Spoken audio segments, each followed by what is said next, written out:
At 3:30, yes, we got 5 3:30 games that are going to have playoff relevance. And at this one, we have some interesting playoff teams. Number 9, Oklahoma is 7-1. Trevor, number 22, Oklahoma State, who's 6-2, and a big rivalry in Bedlam. Oklahoma favored by 6 on ABC. Dylan Gabriel has gone 180 at 252 this year, thrown for 2,302 yards, 19 touchdowns, 4 interceptions. Twee Walker's had 76 carries for 385 yards and 5 touchdowns, and Jaleel Farouk's had 26 catches for 449 yards and 2 touchdowns. Alan Bowman for the Cowboys found their quarterback. He's gone 141 at 246, thrown for 1,580 yards, 8 touchdowns, 5 interceptions. Those stats aren't gaudy. These stats are: Ollie Gordon II has had 141 carries for 1,087 yards and 10 touchdowns. What's crazy is this guy wasn't even really their primary back until after the South Alabama game in week 2. It took till that Iowa State game in week 3 to figure out that this guy was the guy. So he could have way more yardage if he had started those 2 games. Jaden Brace had 27 catches for 349 yards and a touchdown.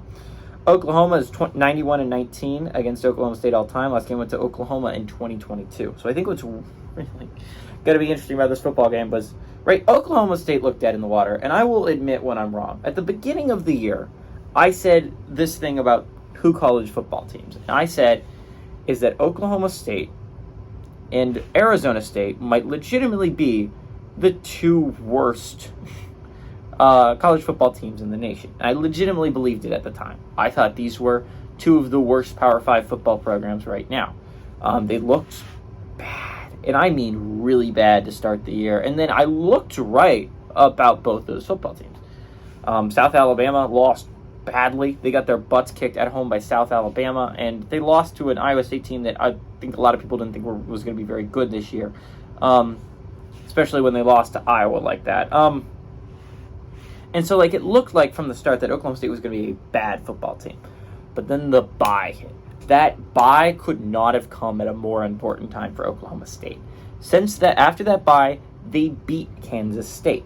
Then they beat Kansas. And now it's in Oklahoma. And then they beat a West Virginia team that was on the up. That was a West Virginia team that was playing some really good football. It was coming off a heartbreaker against Houston, but that was still a 1-loss Big 12 team, and still only a 2-loss Big 12 team now.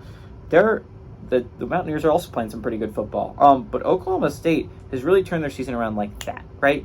It looks like a really good football team again. And you put it on the opposite side, Oklahoma's coming off a rough loss, right? The first time they lost to Kansas since the 97, I think.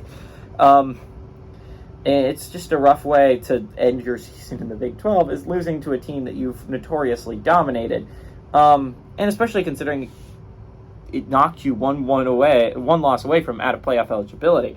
And a lot of the Big 12's playoff hopes reside in Texas and Oklahoma. Actually, all of them reside in Texas and Oklahoma. Oklahoma State's been playing some tremendous football. They're at home. I think Oklahoma State's going to play some really good defense. They're going to run the ball a lot with Ollie Gordon II. I think Oklahoma State is arguably playing like one of the better teams in the Big 12 this year. This should be a phenomenal football game. There's a lot of really good football games on in this 3:30 window. I kind of like Oklahoma State to pull off the upset at home. Give me Oklahoma State to knock the Big 12 out of playoff contention.